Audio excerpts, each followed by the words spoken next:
കിസ്റയും കൈസറുമൊക്കെ ഫിസ്സിമാരി വല്ലൻഹാർ, എന്തൊരു സുഖങ്ങളിലാണ് അവർ കഴിയുന്നത്. അവരുടെ ഭവനങ്ങൾ എത്രമാത്രം വലുതാണ്, അവരുടെ സുഖസല്ലാപങ്ങൾ എത്രമാത്രം അധികമാണ്. തങ്ങൾ അല്ലാഹുവിൻ്റെ റസൂലല്ലയോ? ആ സമയത്ത് ചോദിച്ച, ആ സമയത്ത് പറഞ്ഞത്, ഓ ഉമറേ, വഹും മുലൂക്കുദ്ദുനിയാ, അവരൊക്കെ ദുനിയാവിലെ രാജാക്കന്മാരാണ്. വഅമ്മാ നഹ്നു ഫഅബ്നാഉൽ ആഖിറ, നമ്മൾ ആഖിറത്തിന്റെ മക്കളാണ്, പരലോകത്തിന്റെ വക്താക്കളാണ്. നമുക്ക് പരലോകമാണ് സന്തോഷമുള്ള ലോകം. അതുകൊണ്ട് തന്നെ ഈ സൗകര്യത്തിൽ നമ്മൾ തൃപ്തിപ്പെട്ടു പോയി, ഈ സംവിധാനങ്ങളിൽ പൊരുത്തപ്പെട്ടു പോയി. ഒന്നുമല്ല ആഖിറം ഉദ്ദേശിച്ചുകൊണ്ട്, പരലോകം ഉദ്ദേശിച്ചുകൊണ്ട് ദുനിയാവിതൊക്കെ മതിയെന്ന് ചിന്തിച്ചു പോയി. എപ്പോഴും അങ്ങനെ ദുനിയാവ് മതിയായിട്ടില്ല എന്ന് ചിന്തിക്കരുത്. ദുനിയാവിലെ സൗകര്യങ്ങളും സംവിധാനങ്ങളൊക്കെ പറ്റിയൊക്കെ അല്ലാഹുത്തആല എത്ര ചെറുതാക്കിയാ പറഞ്ഞു നോക്ക് നിങ്ങൾ. ഒരാൾക്ക് അല്ലാഹുത്തആല ഒരു സ്വർണത്തിന്റെ ഒരു കൊട്ടാരം, അതുപോലെ തന്നെ വെള്ളിയുടെ ഒരു കൊട്ടാരം, അതിൻ്റെ വാതിലുകളൊക്കെ സ്വർണത്തിന്റെ വാതിലുകൾ, അതിലുള്ള കട്ടിലുകളൊക്കെ നല്ല നല്ല ഏറ്റവും നല്ല വിലപിടിപ്പുള്ള മരത്തിൻ്റെയും നല്ല നല്ല ഉപകരണങ്ങളുടെയും കട്ടിലുകൾ, ഇതൊക്കെ കൊടുത്താലും അല്ലാഹു തആല അതിനെപ്പറ്റിയൊക്കെ പറഞ്ഞത് വഇൻ കുല്ലു ദാലിക ലമ്മാ മതാഉൽ ഹയാത്തിദ് ദുനിയാ, അതൊക്കെ ഈ ഭൗതിക ലോകത്തിന്റെ ഒരു ചരക്ക്, ഒരു സമൃദ്ധി എന്നല്ലാതെ കാര്യമായിട്ടൊന്നുമില്ലല്ലോ. ഏറ്റവും ഖൈറു വൽ ആഖിറത്തു ഇൻദ റബ്ബിക ലിൽ മുത്തഖീൻ, മുത്തഖീങ്ങൾക്ക് പരലോകമാണ് അല്ലാഹുവിൻ്റെ അടുക്കൽ ഏറ്റവും നല്ലത്. ആ പരലോകത്തിന് വേണ്ടി സഹോദരങ്ങളെ ദുനിയാവിൽ അധ്വാനിക്കണം. ദുനിയാവ് ആഖിറത്തിന് വേണ്ടി കളഞ്ഞു കുളിക്കരുത്. ആഖിറത്തിന് വേണ്ടിയുള്ള സമ്പാദ്യ ലോകമാകണം ദുനിയാവിൻ്റെ ലോകം. റബ്ബ് സുബ്ഹാനഹു വ തആല നമുക്ക് നിശ്ചയിച്ചിരിക്കുന്ന 5 ഘട്ടങ്ങളിലും നമ്മൾ സമ്പാദ്യം വർദ്ധിപ്പിക്കണം. നബി സല്ലല്ലാഹു അലൈഹി വസല്ലം തങ്ങൾ പറഞ്ഞില്ലേ, യഗ്തനിം ഖംസൻ ഖബ്ല ഖംസിൻ, 5 വിഷയം വരുന്നതിന്റെ മുമ്പ് 5 എണ്ണം നീ സമ്പാദിക്കണേ. ശബാബക ഖബ്ല ഹറമിക, നിന്റെ യുവത്വം നീ സമ്പാദിക്കണം വാർദ്ധക്യം വരുന്നതിന്റെ മുമ്പ്.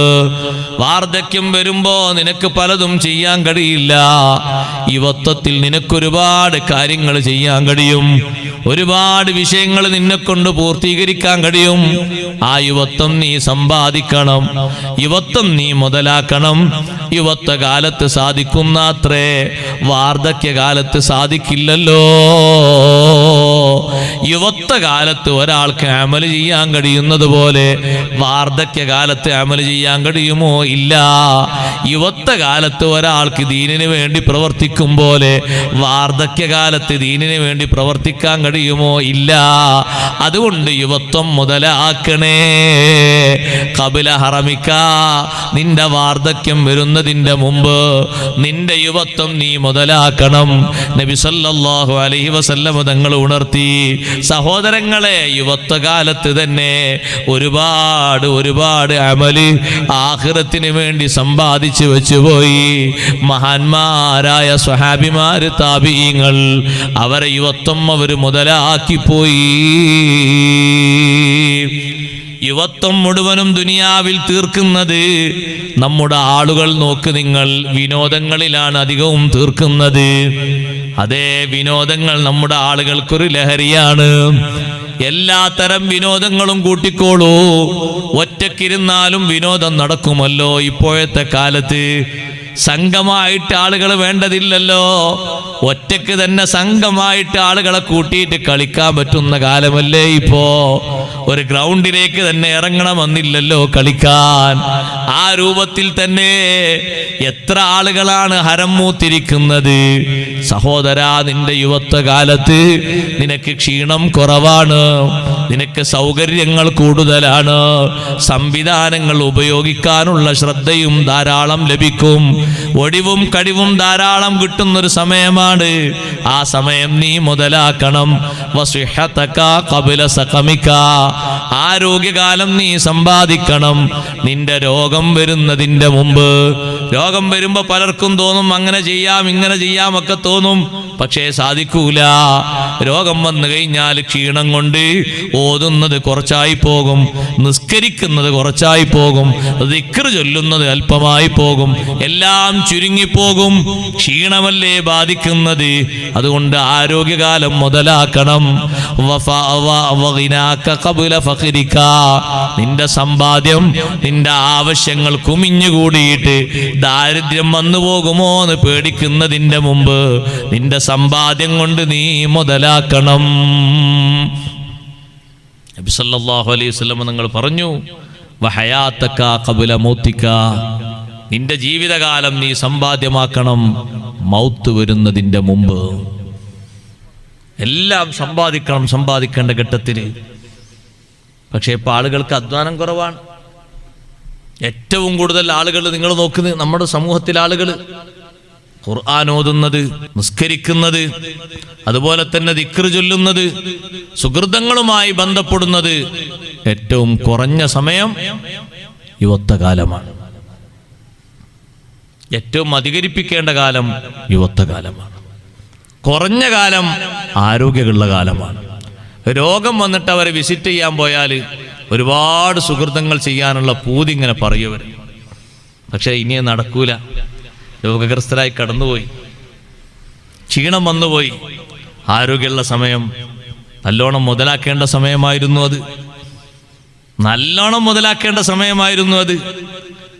ആ സമയത്ത് മുതലാക്കിയിരുന്നെങ്കിൽ എന്തൊരു സന്തോഷായിരുന്നു. പിൽക്കാലത്തുള്ള ജീവിതം മുഴുവനും മരണാനന്തര ജീവിതം, പരലോക ജീവിതം തുടങ്ങിയില്ലേ മരണത്തോടുകൂടെ, യഥാർത്ഥ ജീവിതം ഒക്കെ സന്തോഷായിരുന്നു. അപ്പൊ മരിച്ചതിന് ശേഷമുള്ള ജീവിതത്തിലേക്ക് വേണ്ടി, പാരത്രിക ലോകത്തെ വിജയത്തേക്ക് വേണ്ടി ഈ ദുനിയാവിൽ നല്ല ശ്രദ്ധയോടുകൂടെ ജീവിക്കണം. മുത്തഖീങ്ങളെ കൂട്ടത്തിൽപ്പെട്ട ആളുകളായിട്ട് പരലോകത്തിന് വേണ്ടി നമ്മൾ മാറണം. ദുനിയാവിൽ അധികാരവും മറ്റുമൊക്കെ ഉണ്ടായിട്ട് ഒരു വിജയത്തിലും എത്താൻ കഴിയാത്ത ഭരണാധികാരികൾ ഇന്നില്ലേ? മിസ്ർ അടക്കി ഭരിച്ചിരുന്ന ഭരണാധികാരിയെ അള്ളാഹു ഒരു കാഴ്ച വസ്തുവാക്കി നമ്മളെ മുന്നിൽ വെച്ചിട്ടുണ്ട്. ഇപ്പോഴും കൊണ്ടുപോയാൽ കാണാം. മിസ്ർ അടക്കി ഭരിച്ചിട്ട് ഒരുപാട് കുഞ്ഞുങ്ങളെ കൊന്നിരുന്ന ഫിർഔൻ, മൂസാ നബി അലൈഹി ഇസ്ലാമിന്റെ കൂടെ നടക്കുന്ന ആളുകളോടൊക്കെ ഫിർഔൻ അന്ന് ചോദിച്ചിരുന്നു, ഓ ജനങ്ങളെ, അലൈസലി മുൽക്കു മിസ്ർ, മിസ്റിന്റെ അധികാരം എനിക്കല്ലേ, എന്നെയല്ലേ നിങ്ങൾ ആരാധിക്കേണ്ടത്? വഹാദിഹിൽ അൻഹാറു തജ്രി മിൻ തഹ്തി, ഈ കാണുന്ന നദികളൊക്കെ എൻ്റെ കീഴിലല്ലേ ഒഴുകുന്നത്, ഞാനല്ലേ ഇതൊക്കെ നടത്തുന്നത്. നിങ്ങൾ എന്തിനാണ് ഈ മൂസാ നബിന്റെ പിന്നാലെ പോകുന്നത്? അം അന ഖൈറും മിൻ ഹാദല്ലദി ഹുവ മഹീനുൻ വലാ യകാദു യുബീൻ. നിങ്ങൾ ഈ മൂസാ നബിന്റെ കൂടെ പോകുന്നത് എന്തിനാ? ഒരു കഴിവുമില്ല, ഒരു യോഗ്യതയില്ല, ഒരു അർഹതയില്ല. എത്ര സമ്പത്താണ് എനിക്കുള്ളത് അവൻ ചോദിക്കുക ആളുകളോട്.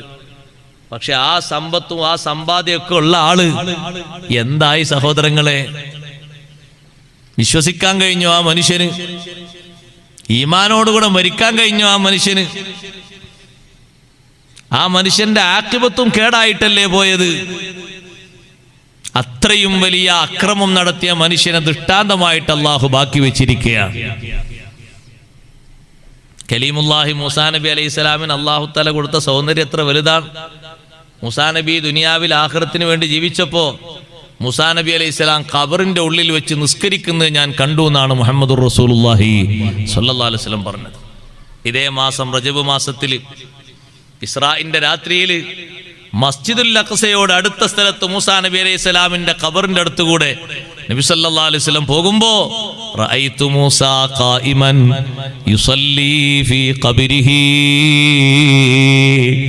ഫിർഔന് മോശക്കാരനായി കണ്ടിരുന്ന ആളല്ലേ മൂസാ നബി. പക്ഷേ ആ മൂസാ നബി അലൈഹിസ്സലാം ഖബറിൽ നിന്ന് നിസ്കരിക്കുന്നത് ഞാൻ കണ്ടുപോയി. എത്ര വലിയ സ്ഥാനമാ സഹോദരങ്ങളെ മൂസാ നബിക്ക് അല്ലാഹു നൽകിയത്. അതേ മൂസാ നബി അലൈഹിസ്സലാം നബി തങ്ങൾ മസ്ജിദുൽ അഖ്സയിലെത്തിയപ്പോൾ സ്വീകരിക്കാൻ അവിടെയുണ്ട്. അതേ മൂസാ നബി അലൈഹിസ്സലാം ആകാശത്തിൽ നബി സല്ലല്ലാഹു അലൈഹി വസല്ലം തങ്ങളോട് സംസാരിക്കാൻ അവിടെയുണ്ട്. ചെറുതല്ലല്ലോ മൂസാ നബി അലൈഹിസ്സലാമിന് അല്ലാഹു കൊടുത്ത സ്ഥാനം.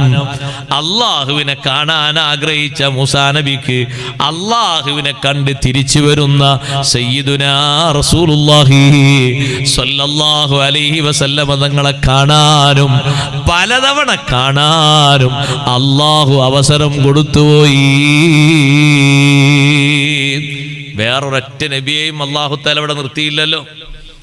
അള്ളാഹുവിനോട് മുനാജാത്ത് നടത്തിയിട്ട് നബി സല്ലല്ലാഹു അലൈഹി വസല്ലം തിരിച്ചു വരുമ്പോ മൂസാ നബി അലൈഹിസ്സലാമാണ് അവിടെയുള്ളത്. ചോദിച്ചു, അല്ലാഹു തആല നിങ്ങൾക്ക് എന്താ നൽകിയത്?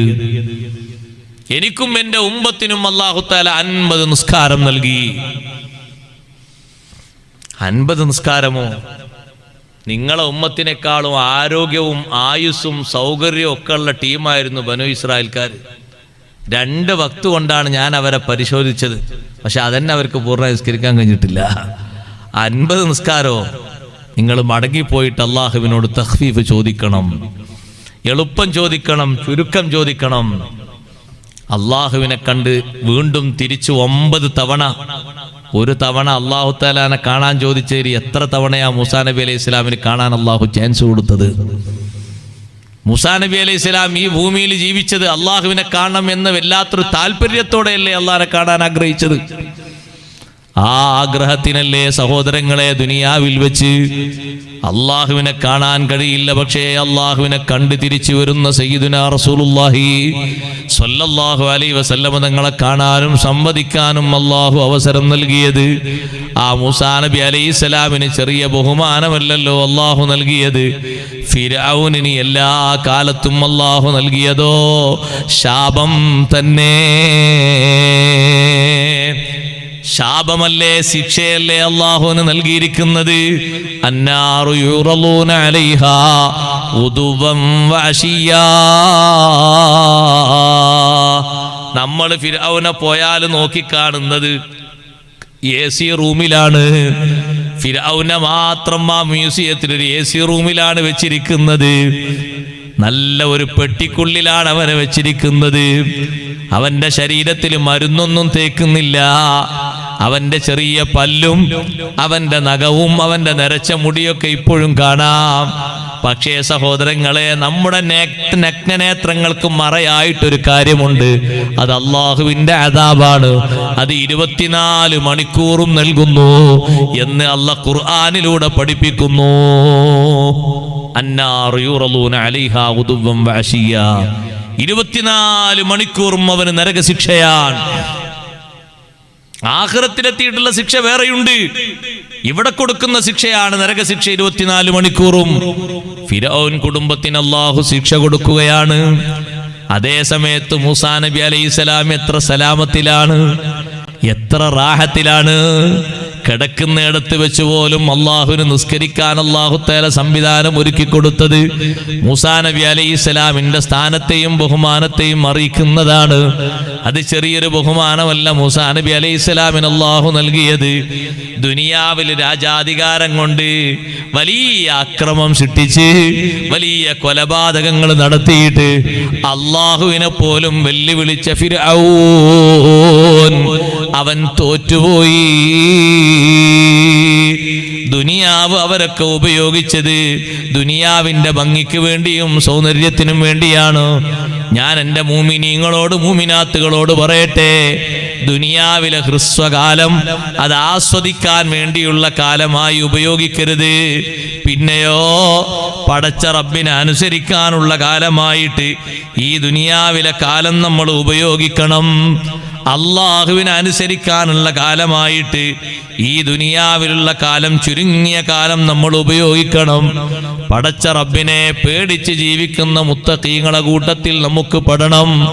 അള്ളാഹുവിനെ പേടിച്ച് ജീവിക്കുന്ന മുത്തഖീങ്ങൾക്ക് മഹാന്മാര് പറഞ്ഞില്ലേ, അവർക്ക് 7 അടയാളങ്ങൾ നിങ്ങൾ കാണാൻ പറ്റും. അള്ളാഹുവിനെ പേടിച്ച് ജീവിക്കുന്ന മുത്തഖീങ്ങൾ, പരലോകത്ത് വിജയിക്കുന്ന മുത്തഖീങ്ങൾക്ക് 7 അടയാളങ്ങൾ കാണാം. ഒന്നാമതായവര് പറഞ്ഞു, ഇസ്നതൈനി ഫീ ലിസാനിഹി, 2 കാര്യങ്ങൾ അവരെ നാവിൽ കാണാം. ഒന്നാമതായിട്ട് ഫയംതനിഉ ലിസാനഹു മിനൽ കദിബി വൽ ഗീബതി വകലാമിൽ ഫുളൂൽ. സ്വന്തം നാവിനെ പടച്ച റബ്ബിനെ പേടിച്ചുകൊണ്ട് അനാവശ്യങ്ങളിൽ നിന്ന്, ഗീബത്തിൽ നിന്ന്, കളവിൽ നിന്ന് തടഞ്ഞു നിർത്തുന്നു. വയജഅലു ലിസാനഹു മശ്ഗൂലൻ ബിദിക്രില്ലാഹി വതിലാവത്തിൽ ഖുർആനി വമുദാക്കറത്തിൽ ഇൽമി. സ്വന്തം നാവിനെ അല്ലാഹുവിൻ്റെ ഖുർആൻ കൊണ്ടും ദിക്ർ കൊണ്ടും, ഖുർആൻ ഓതിയിട്ടും ദിക്ർ ചൊല്ലിയിട്ടും അറിവിൻ്റെ വിഷയങ്ങൾ ചർച്ച ചെയ്തിട്ടും സ്വന്തം നാവിനെ അവർ ശുഗലാക്കുന്നു. രണ്ടാമത്തെ കാര്യം അയ്യഖാഫ ഫീ അംരി ബത്നിഹി, സ്വന്തം പള്ളയുടെ വയറിന്റെ കാര്യത്തിൽ അല്ലാഹുവിനെ പേടിക്കുന്നു. ഫലാ യദ്ഖുലു ബത്നഹു ഇല്ലാ ത്വയ്യിബൻ ഹലാലാ, ഹലാലായ ഭക്ഷണമല്ലാതെ ഭക്ഷിക്കാൻ അവൻ ഒരുമ്പെടൂല. എത്രയോ ശതമാനം കുറഞ്ഞ കണക്കിലും കൂടിയ കണക്കിലുമൊക്കെ വിവിധ തരത്തിലുള്ള ഹറാമുകൾ സമ്പാദ്യമായിട്ട് നാട്ടിൻ പുറങ്ങളിലും മറുനാടുകളിലും വ്യാപിച്ചു കൊണ്ടിരിക്കുന്ന സമയത്ത് സഹോദരങ്ങളെ, നമ്മുടെ വയറ് അശുദ്ധമാക്കാതെ, നമ്മുടെ ബത്ന് അശുദ്ധമാക്കാതെ ഹലാലായത് ഭക്ഷിക്കാനുള്ള ശ്രമം അത് അള്ളാഹുവിനോടുള്ള ഖൗഫാകുന്നു. മൂന്നാമത്തെ കാര്യം എണ്ണിയപ്പോൾ അയ്യഖാഫ ഫീ അംരി ബസ്വരിഹി, സ്വന്തം കണ്ണിന്റെ കാര്യത്തിൽ അള്ളാഹുവിനെ പേടിക്കുന്നവരാണ്. ഫലാ യൻദുറു ഇലൽ ഹറാം, ഹറാമിലേക്ക് അവൻ നോക്കൂല. ലാ ഇലദ്ദുനിയാ ബിഐനിർ റഗ്ബ, ദുനിയാവിലേക്ക് താല്പര്യത്തിന്റെ കണ്ണുകൊണ്ട് നോക്കൂല. വഇന്നമാ യകൂനു നദ്റുഹു അലാ വജ്ഹിൽ ഇബ്റാ, ദുനിയാവിലേക്ക് നോക്കുന്നത് പഠനത്തിന്റെ കണ്ണുകൊണ്ടാണ്. ഒരാൾക്ക് അല്ലാഹു തആല എന്തെങ്കിലും സ്ഥാനമോ മാനമോ ബഹുമാനമോ ഒക്കെ കൊടുത്താൽ അതിനെപ്പറ്റി പഠിക്കുന്ന ഒരു കണ്ണ്, ചിന്തിക്കുന്ന ഒരു കണ്ണ്, അല്ലാഹു തആല കൊടുത്തതിൽ എത്ര ശുക്ർ ചെയ്യാൻ അള്ളാഹ്ക്ക് തൗഫീഖ് കൊടുത്തിട്ടുണ്ട് എന്ന് ചിന്തിക്കുന്ന കണ്ണ്. അള്ളാഹ് എനിക്കും പഠിച്ചവൻ അങ്ങനെ തന്നില്ലല്ലോ, അല്ലാഹു തആലക്ക് എന്താ എല്ലാവർക്കും അങ്ങനെ കൊടുത്താൽ എന്ന് ചിന്തിക്കുന്ന കണ്ണല്ല. അങ്ങനെ വരണ്ട. അല്ലാഹു തആലക്ക് എല്ലാവർക്കും കൊടുക്കാൻ അള്ളാഹിന്റെ ഖജനാവിൽ കുറവുണ്ടായിട്ടാണെന്ന് അങ്ങനെ ആരും കരുതണ്ട. ഇഷ്ടം പോലെ ഓരോരുത്തർക്കും അങ്ങോട്ട് കൊടുത്താൽ ഭൂമിയിൽ എന്ത് സംഭവിക്കും? ഭൂമിയിൽ അക്രമം നടക്കൂല. കുറച്ചെന്നെ കൊടുത്തിട്ടുള്ള കഥ എങ്ങനെ? കുറച്ചാൾക്കാർക്ക് കുറച്ച് അധികം കൊടുത്തപ്പോൾ തന്നെ ഭൂമിന്റെ കഥ നോക്ക് നിങ്ങൾ. കുറച്ചാൾക്കാർക്കല്ലേ അല്ലാഹു തആല ഭരണവും സ്വാധീനവും അധികാരം കൊടുത്ത് എന്തെല്ലാണോ ചെയ്യുന്നത്? എല്ലാവർക്കും ഒരുപോലെ പരന്ന വിശാലമായ അവസ്ഥ കൊടുത്തിരുന്നുവെങ്കിൽ ലബഗൗ ഫിൽ അർദ്, ഭൂമിയിൽ അക്രമം തന്നെ ഉണ്ടാവും, സ്വസ്ഥത ഉണ്ടാവില്ല. അതുകൊണ്ടാണ് അല്ലാഹു യുനസ്സിലു ബിഖദരി മാ യശാ, ലിമിറ്റാക്കിയിട്ട് ചില ആളുകളെ നിശ്ചയപ്പെടുത്തിയിട്ട് മാത്രം അല്ലാഹു തആല കൊടുക്കുന്നത്. കൊടുക്കാൻ ഖജനാവിൽ കുറവുള്ളത് കൊണ്ടല്ല, ബാക്കിയുള്ള ആളുകൾ കൂടി സ്വസ്ഥത നഷ്ടപ്പെടണ്ടെന്ന് കരുതിയിട്ടാണ്. നാലാമത്തെ കാര്യം പറഞ്ഞപ്പോ പറഞ്ഞു അയ്യഖാഫ ഫീ അംരി യദിഹി, സ്വന്തം കൈയിന്റെ കാര്യത്തിൽ അല്ലാഹുവിനെ ഭയപ്പെടുന്നവരാണ്. ഫലാ യമുദ്ദുഹാ ഇലൽ ഹറാം, ഹറാമിലേക്ക് അവന്റെ കൈ നീട്ടൂല. ഉമ്മമാരെ, പെങ്ങന്മാരെ, സഹോദരങ്ങളെ, സഹോദരിമാരെ, ഹറാമായ രീതിയിലേക്ക് കൈയിനെ നീട്ടൂല എന്ന് പറഞ്ഞാൽ മനസ്സിലായില്ലേ? ഹറാമായ ഒരു രംഗം കാണാനോ, ഒരു ചാറ്റിംഗ് നടത്താനോ, ഒരു മിസ് കോൾ അടിക്കാനോ, ഒരു കോൾ ചെയ്യാനോ ഒന്നും കൈകൊണ്ട് ബട്ടണമർത്തൂല. ഹറാമായ ഒരു സംഗതി എഴുതാൻ കൈവരൽ ഉപയോഗിക്കൂല. ഹറാമായ രീതിയിൽ ഒരു മെസ്സേജ് എഴുതാൻ പോലും, അല്ലെങ്കിൽ സഹോദരങ്ങളെ പറ്റാത്ത ഒരു വിഷയം മറ്റൊരാളിലേക്ക് അതേ അയച്ചു കൊടുക്കാൻ, ഷെയർ ചെയ്യാൻ പോലും കൈ നീട്ടുകയില്ല. കൈയിന്റെ കാര്യത്തിൽ അല്ലാഹുവിനെ പേടിക്കുന്നു. വൈന്നമായ മുദ്ദു യദഹു ഇലാ മാ ഫീഹി ത്വഅത്തില്ലാഹി അസ്സ വജൽ, അല്ലാഹുവിനെ അനുസരിക്കുന്ന കാര്യങ്ങൾ ഏതുണ്ടോ അതിലേക്ക് കൈ ഉയർത്തുന്നു. അതേ ദിക്ർ ചൊല്ലാൻ വേണ്ടി കൈ ഉയർത്തുന്നുണ്ട്, ഖുർആൻ മറിക്കാൻ വേണ്ടി കൈ ഉയർത്തുന്നുണ്ട്, ഹലാലായ സമ്പത്ത് അധ്വാനിക്കാൻ വേണ്ടി കൈ ഉയർത്തുന്നുണ്ട്, ഉപയോഗിക്കുന്നുണ്ട്. അഞ്ചാമത് പറഞ്ഞു അയ്യഖാഫ ഫീ ഫീ അംരി ഖദമൈഹി, രണ്ട് കാലിന്റെ കാര്യത്തിലും അല്ലാഹുവിനെ പേടിക്കുന്നു. ഫലാ യംശി ഫീ മഅസിയത്തില്ലാ, അല്ലാഹുവിന് ദോഷകരമായി ബാധിക്കുന്ന ഒരു കാര്യത്തിലും നടന്നു പോകൂല. ആറാമതായി പറഞ്ഞു യഖാഫ ഫീ അംരി ഖൽബിഹി, സ്വന്തം മനസ്സിന്റെ കാര്യത്തിൽ അല്ലാഹുവിനെ ഭയപ്പെടുന്നു. അതെ, അപ്പോൾ ആ മനസ്സിൽ നിന്ന് വിദ്വേഷം നീങ്ങുന്നു, ശത്രുത നീങ്ങുന്നു, മറ്റുള്ളവരോടുള്ള പകയും മറ്റുമൊക്കെ നീങ്ങുന്നു. വയദ്ഖുലു ഫീഹിൻ നസീഹത്തു വശഫഖത്തു ലിൽ മുസ്ലിമീൻ, ഏതൊരു മുസ്ലിമിനും ഗുണം ഉപദേശിക്കണം, ഏതൊരു മുസ്ലിമിനോടും സ്നേഹത്തോടെ വർത്തിക്കണം. പാവപ്പെട്ട ആളുകളെ അവരെ സഹായിക്കാനുള്ള മനസ്ഥിതിയോടെ നോക്കണം. ആ നിലക്കുള്ള നല്ല കൽബാണ് അവന്റെ കൽബ്. ഒരു മുസ്ലിമിനോടും വിദ്വേഷമില്ല, തെറ്റ് ചെയ്യുന്ന ആളോട് പോലും പകയില്ല. നന്നാകണമെന്ന അർത്ഥത്തിൽ അവനെ നോക്കിയിട്ട് അവനെ നന്നാക്കുന്നു. അങ്ങനെയാണ് മഹാന്മാരെ കൽബൊക്കെ. ഒരു തെറ്റ് ചെയ്യാൻ വേണ്ടി ഉദ്ദേശിച്ച ഒരാളെ കിട്ടിയാൽ പിന്നെ അയാളെ ഉപദേശിച്ച് നന്നാക്കിയിട്ട് കൂട്ടുകാരനാക്കുക.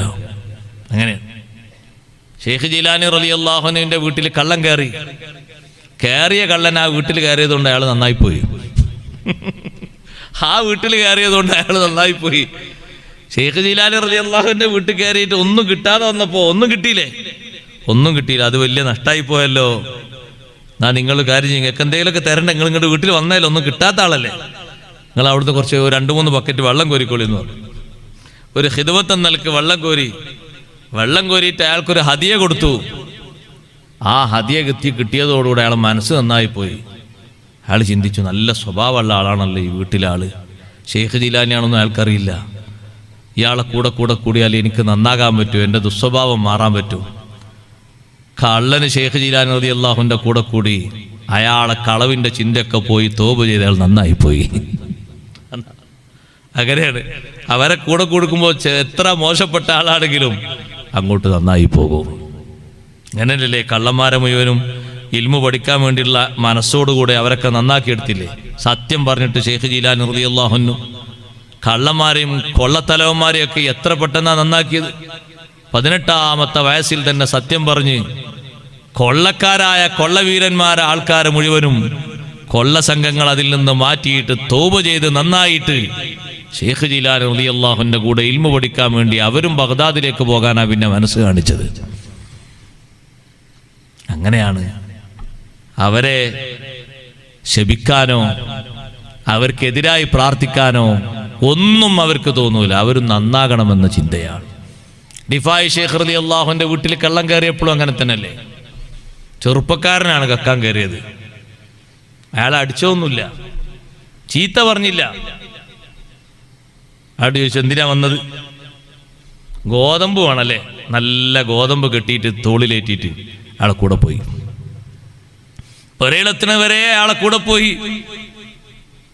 ചെറുപ്പക്കാരൻ ചിന്തിച്ചു, പടച്ചോനെ ഇതെന്ത് മഹാനാ, ഇന്നലെയും അതിന്റെ മുമ്പുള്ള ദിവസങ്ങളൊക്കെ എത്ര അടിയാ കിട്ടിയത്, ഞാൻ എൻ്റെ റൂഹും കൊണ്ട് ഓടിയതാ. ഇന്ന് നേരെ തിരിച്ചാണല്ലോ. പിറ്റേന്നും ഷെയ്ഖ് റിഫായി തങ്ങളെ കാണാൻ മോഹമായി.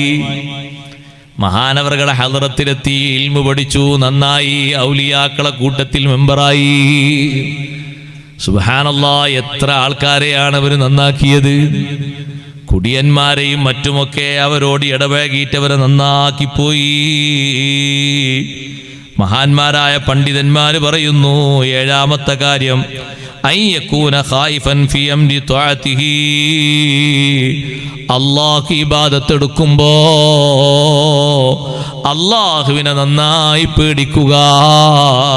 ഫയജഅലു ത്വഅതഹു ഖാലിസത്തൻ ലിവജ്ഹില്ലാഹ്, നീ നിസ്കരിക്കുമ്പോഴും നോമ്പ് നോൽക്കുമ്പോഴും ഖുർആൻ ഓതുമ്പോഴും ഏത് സുഹൃതം ചെയ്യുമ്പോഴും അള്ളാഹുവിന്റെ വജ്ഹി വിചാരിച്ച് ലക്ഷ്യം മാറരുത്. അങ്ങനെ നീ പ്രവർത്തിച്ചാൽ ഫഇദാ ഫഅല ദാലിക, 7 അടയാളങ്ങളും ഈ രൂപത്തിൽ സ്വീകരിച്ചു കഴിഞ്ഞാൽ ഫഹുവ മിനല്ലദീന ഖാലല്ലാഹു ഫീഹിം വൽ ആഖിറതു ഇൻദ റബ്ബിക ലിൽ മുത്തഖീൻ. ഇങ്ങനെ അടയാളങ്ങളൊക്കെ സ്വീകരിച്ച് ജീവിക്കുന്ന മനുഷ്യൻ ആഖിറം മുത്തഖീങ്ങൾക്കാണ്. അല്ലാഹു പറഞ്ഞില്ലേ, ആ മുത്തഖീങ്ങളെ കൂട്ടത്തിൽ ഉൾപ്പെടാം. മുഅ്മിനീങ്ങളെ, പരലോകം നമ്മൾ ആഗ്രഹിച്ചാൽ മാത്രം പോരാ, അധ്വാനങ്ങൾ നമ്മുടെ ഭാഗത്ത് നിന്ന് വേണം. നല്ലോണം പടച്ചോനെ പേടിച്ച് ജീവിക്കണം. പടച്ച റബ്ബിന്റെ ശിക്ഷ വല്ലാതെ പേടിക്കണം. അത് ദുനിയാവിലുള്ള ശിക്ഷയെക്കാളും കൂടുതൽ കടുപ്പമേറിയ ശിക്ഷയാണ് ആഖിറത്തിലെ ശിക്ഷ. അല്ലാഹു തആല ആ ശിക്ഷയെ പറ്റിയിട്ട് നമുക്ക് പറഞ്ഞു തന്നിട്ടേ ഉള്ളൂ. ആ ശിക്ഷയുടെ മോഡലുകളൊന്നും നമ്മളിവിടെ കണ്ടിട്ടേ ഇല്ല. ആഖിറത്തിൽ അനുഭവപ്പെടാനുള്ള ശിക്ഷയുടെ ഏതെങ്കിലും രൂപഭാവങ്ങൾ അല്ലാഹു ഭൂമിയിലേക്ക് ഇറക്കി തന്നാൽ അതിൻ്റെ ഒരു ചെറിയ വകുപ്പ് പോലും സഹിക്കാനുള്ള കഴിവോ ശേഷിയോ ഈ ഭൂമിക്ക് ഇല്ലേ ഇല്ല. കടുപ്പമേറിയ ശിക്ഷയുടെ ലോകമാകുന്ന പരലോകം അല്ലാഹുവിന്റെ റഹ്മത്തിൽ പ്രതീക്ഷ അർപ്പിച്ചുകൊണ്ട് മാസിയത്തിന്റെ കാര്യങ്ങൾ മുഴുവനും മാറി നിന്ന് നല്ല ഖൗഫോടുകൂടെ ജീവിക്കണം. വൽ ആഖിബത്തു ലിൽ മുത്തഖീൻ, അന്തിമ വിജയം മുത്തഖീങ്ങൾക്കാണ്. എല്ലാ വിഷയത്തിലും അങ്ങനെ തന്നെയാണ്. സുഹൃതങ്ങൾ ആരെങ്കിലൊക്കെ ചെയ്താലും, സുഹൃതങ്ങൾ ഏതെങ്കിലും ആളുകളൊക്കെ ചെയ്താലും പെടണ്ടേ. അതുകൊണ്ട് മുഅ്മിനീങ്ങളെ, മുഅ്മിനാത്തുകളെ, പടച്ച റബ്ബിനെ പേടിച്ച് ജീവിക്കുന്ന നല്ല മുത്തഖീങ്ങളെ കൂട്ടത്തിൽ ഉൾപ്പെടാൻ വേണ്ടി നല്ല പരിശ്രമങ്ങളും അധ്വാനങ്ങളും നടത്തുക. അല്ലാഹു നമ്മെ സഹായിക്കുമാറാകട്ടെ. ബഹുമാനപ്പെട്ട അബ്ദുല്ലാഹി ഇബ്നു സൈദ് റളിയല്ലാഹു അൻഹു തൻ്റെ നാട്ടിലെ മഖ്ബറയിലൂടെ നടന്നു നീങ്ങുമ്പോ അബ്ദുല്ലാഹി ഇബ്നു സൈദ് റളിയല്ലാഹു അൻഹു പറഞ്ഞു, ഞാൻ എൻ്റെ നാട്ടിൽ മഖ്ബറയിലൂടെ പോകുമ്പോ മഖ്ബറയിൽ ഞാനൊരു രംഗം കാണുകയാണ്. ഒരു മനുഷ്യൻ ഖബറിന്റെ ഉള്ളിൽ നിന്ന് പുറത്തു ചാടിയിരിക്കുന്നു.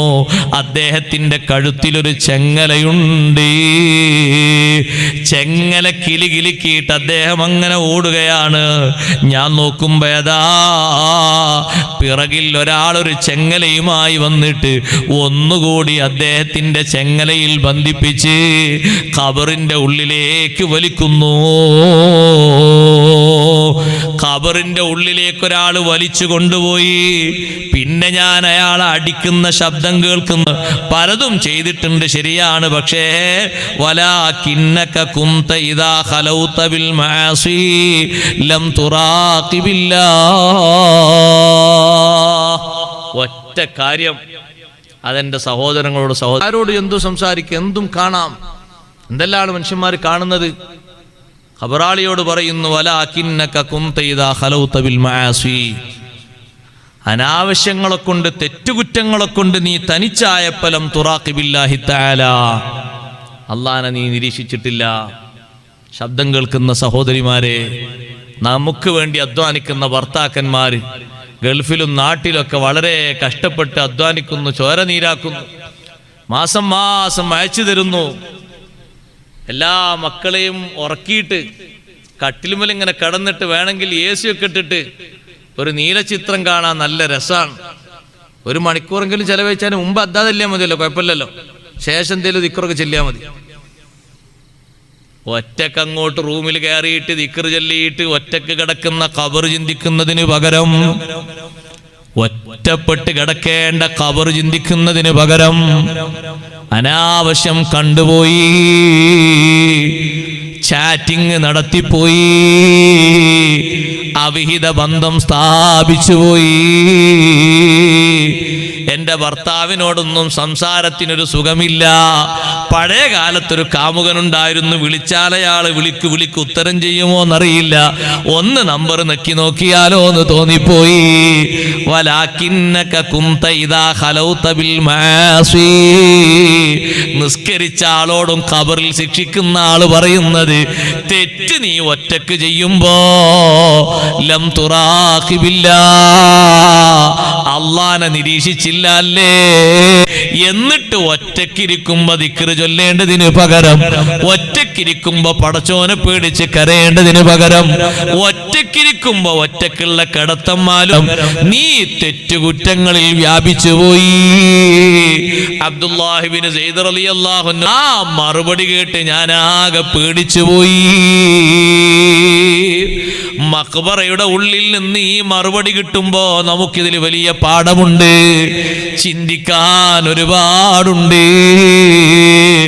പടച്ച റബ്ബിനെ പേടിച്ച് കഴിയുന്നവരല്ലേ മുത്തഖീങ്ങള്, അവർക്കല്ലേ ആഖിറത്തിലുള്ള വലിയ വാഗ്ദാനങ്ങൾ അല്ലാഹു നൽകിയിരിക്കുന്നത്.